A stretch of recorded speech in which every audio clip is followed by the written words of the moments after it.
গর্ভে যে সন্তান রয়েছে সেটা ছেলে না মেয়ে। আমি এর আগের ভিডিওতেও বলেছি যে আমার যেটা নাভিতে দাগ ছিল, তো তোমাদেরও যদি হয় তাহলে কিন্তু চান্সেস আছে বেশিরভাগই যে তোমাদের ছেলে সন্তানই হবে। তো আমার বেবি বয়ই হয়েছে, তো আমার ক্ষেত্রে কিন্তু মিলে গেছে।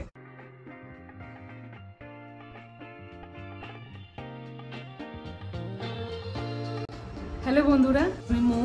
আজকে আবার একটা হেল্পফুল ভিডিও নিয়ে তোমাদের সামনে চলে এসেছি। এর আগের দিন যে প্রেগনেন্সি রিলেটেড ভিডিও আমি শেয়ার করেছিলাম, তো সেটার মধ্যে তোমরা অনেক ভালোবাসা দিয়েছিলে, তার জন্য অসংখ্য ধন্যবাদ। আজকে আমি আরেকটা প্রেগনেন্সি রিলেটেড ভিডিও নিয়ে চলে এসেছি। আশা করি আমার ভিডিও দেখে তোমাদের অনেকটাই হেল্প হবে, এটা আমার রিকোয়েস্ট থাকলো। আমার চ্যানেলটাকে অবশ্যই সাবস্ক্রাইব করে দিও এবং আমাদের পাশে থাকো। এবং আমি এই চ্যানেলে আমার ছোট্ট পুচকুসোনার ডেইলি ব্লগের ভিডিও আপলোড করে থাকি, তো ওগুলো তোমরা দেখতে থাকো। আশা করি তোমাদের অনেক ভালো লাগবে। তো চলো শুরু করা যাক। এর আগের দিন আমার যে প্রেগনেন্সি ভিডিওটা শেয়ার করেছিলাম, সেটার মধ্যে অনেকে কোশ্চেন করেছিলেন যে আমার FHR কত ছিল। আমার প্রেগনেন্সিতে FHR রেট ছিল প্রথম 6 মাস 139, আর পরের দিকে যখন 9 মান্থ আমি টেস্ট করিয়েছিলাম তখন FHR একদম বেড়ে হয়ে গিয়েছিল 154। তো আমি শুনেছিলাম, যেটা আমাকে সবাই যেটা বলেছিল যে ফেটাল হার্ট রেট যদি 140 নিচে থাকে তাহলে নাকি ছেলে সন্তান হয়, আর যদি 140 উপরে থাকে তাহলে নাকি মেয়ে সন্তান হয়। কিন্তু মানে আমার প্রথম 6 মাসে আমার কিন্তু 139ই ছিল। তো এখন এটা বলা মুশকিল যে অ্যাকচুয়ালিতে কত ফেটাল হার্ট রেট হয় ছেলে সন্তান বা মেয়ে সন্তানের জন্য, কারণ এক একজনের প্রেগনেন্সি এক এক রকম হয়। তো সেই ক্ষেত্রে এটা প্রেডিক্ট করা ভীষণ কঠিন যে অ্যাকচুয়ালিতে গর্ভে যে সন্তান রয়েছে সেটা ছেলে না মেয়ে।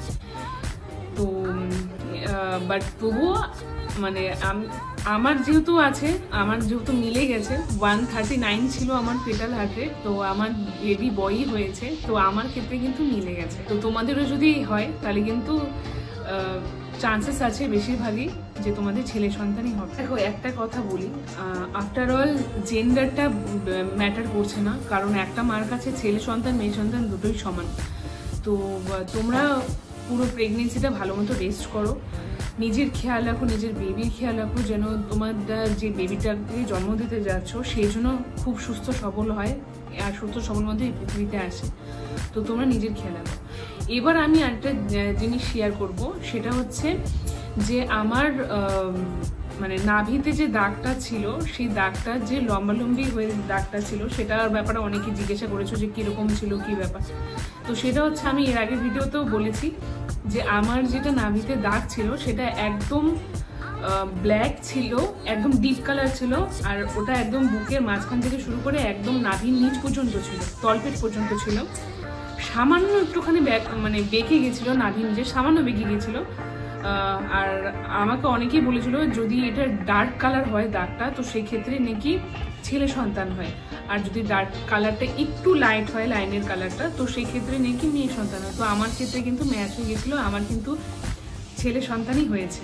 তো তোমাদেরও যদি সেমই হয় তাহলে কিন্তু ছেলে সন্তান হওয়ার চান্সেস বেশি। আমাকে এর একদিন একজন কোশ্চেন করেছিলেন যে আমার এই যে দাগটা আছে এটা কবে থেকে শুরু হয়েছিল। এটা শুরু হয়েছিল যখন আমার 5 মাস চলছিল, তখন থেকেই আমার দাগটা শুরু হয়ে গেছিল। কারোর একটু আগে শুরু হয় দাগটা, কারোর একটু পরে শুরু হয়। আমার 5 মাস থেকে দাগটা একদম ডিপ হওয়া শুরু হয়ে গেছিল, একদম ছিল, একদম ডেলিভারি পর্যন্ত দাগটা ছিল। আর এই দাগটা যেটা আছে, পেটের দাগটা, এই দাগটা নিয়ে তোমাকে মানে এই লাইনটা যেটা আছে এটা নিয়ে তোমরা একদম টেনশন করো না, কারণ ডেলিভারি হয়ে গেলে পরে এই যে এত প্রবলেমসের মধ্যে দিয়ে একটা প্রেগনেন্ট মহিলা যায়, তো সেগুলো সব ডেলিভারি পরে সব সলভ হয়ে যাবে। হ্যাঁ, একটা সমস্যা থেকে যাবে চুল ওঠাটা, কিন্তু এটা যখন তোমার আস্তে আস্তে মানে একটু সময়টা পার হবে, 1-1.5 বছর 2 বছর হয়ে যাবে, তখন তোমার চুল ওঠার সমস্যাটাও বন্ধ হয়ে যাবে।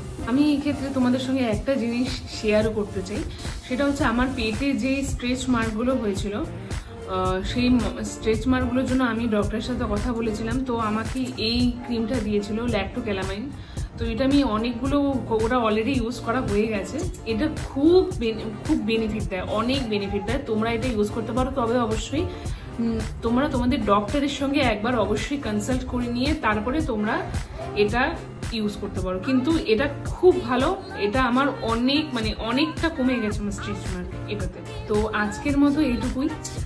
আজকে অলরেডি অনেক টপিক নিয়ে তোমাদের সঙ্গে আলোচনা করলাম। আরও কি কি সিমটমস আমার হয়েছিল প্রেগনেন্সিতে সেগুলো আমি তোমাদের সঙ্গে আরও শেয়ার করব। আগামী যে ব্লগগুলো আসবে সেগুলো তো শেয়ার করবো তোমাদের সঙ্গে অবশ্যই। আরও ইনফরমেটিভ ভিডিওস দেখার জন্য আমার চ্যানেলটাকে সাবস্ক্রাইব করো। আমার আর আমার ছোট সোনার ডেইলি ব্লগ আমি এই চ্যানেলে আপলোড করে থাকি। তো ভিডিও দেখার জন্য অবশ্যই আমাদের চ্যানেলটাকে সাবস্ক্রাইব করো। তো থ্যাংক ইউ সো মাচ, দেখা হচ্ছে নেক্সট ব্লগ।